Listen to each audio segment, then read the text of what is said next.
Hi, Ruth and Kathy. This is Jake. So I wanted just to address some of the ideas and thoughts that Ruth just shared with me. So on the iPhone, here's a simulation of an iPhone showing, and here's where the menu is. It's within this hamburger menu, which is very normal on websites. So for example, this website, here's what it looks like on a laptop, and then as the resolution is reduced, the hamburger menu shows up essentially when there's not enough room for the menu that's on a laptop or desktop. And so on an iPhone, that's where the menu is.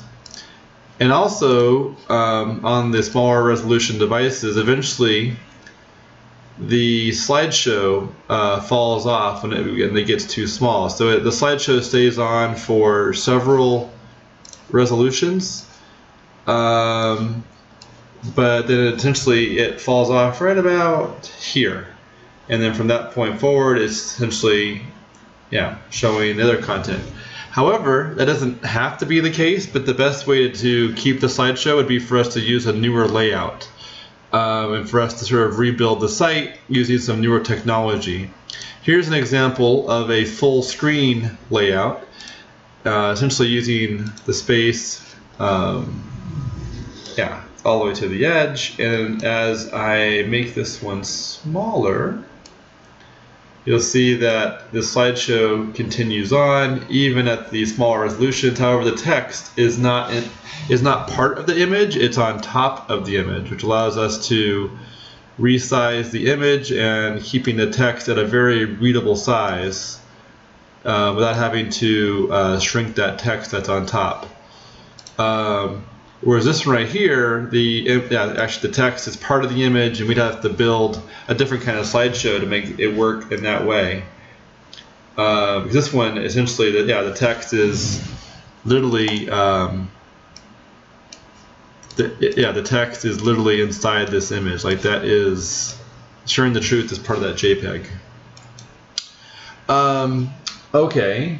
So anyways, so essentially we could definitely fix the slideshow, making it part of it. And then as for the menu, we actually could make the menu always visible.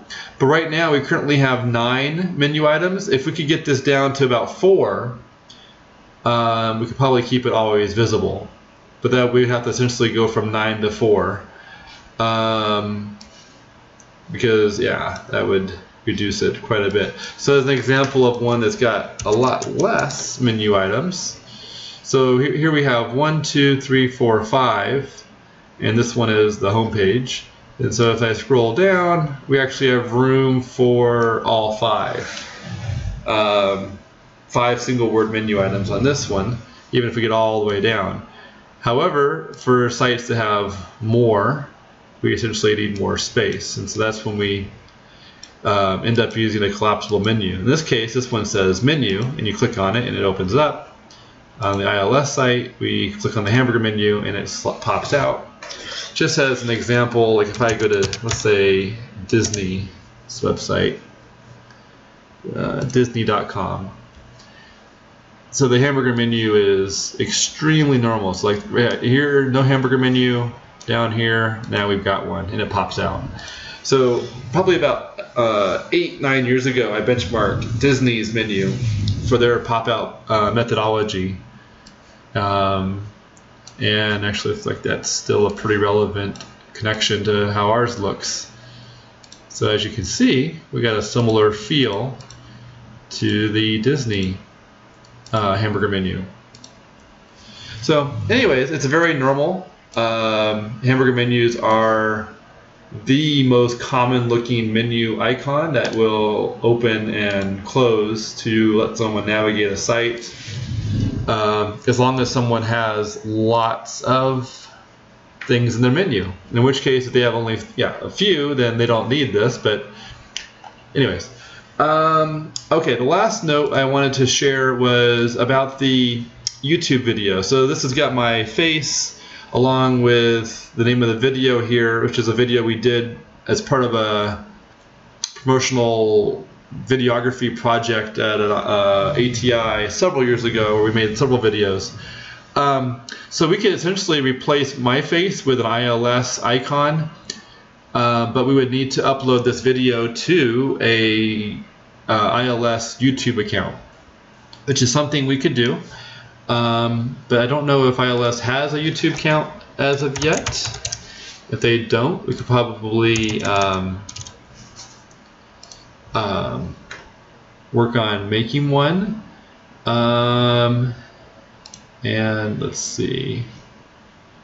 Yeah, so right now it looks like all of the ILS YouTube videos are on my page, but we could easily put them onto an ILS page. Just requires a little bit of time and effort. That's something we could do.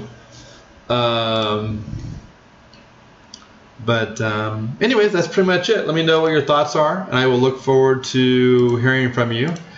And if by chance we can, when the time comes, we can make a new website for ILS.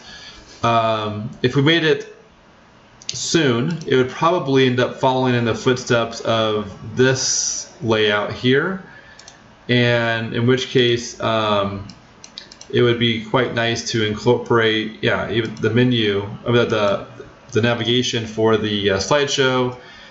And we could even, we could change from the hamburger menu to the menu pop out, which is also pretty much, I would say this one's less common, but it's a little bit more verbose when it comes to having the word menu there, so someone knows to click on it. And when it gets bigger, instead of it saying menu with a little button, now it actually has the menu. So it sort of has that same color palette or scheme to reflect that area. Anyways, all right, I'll talk to you later. Take care. Bye.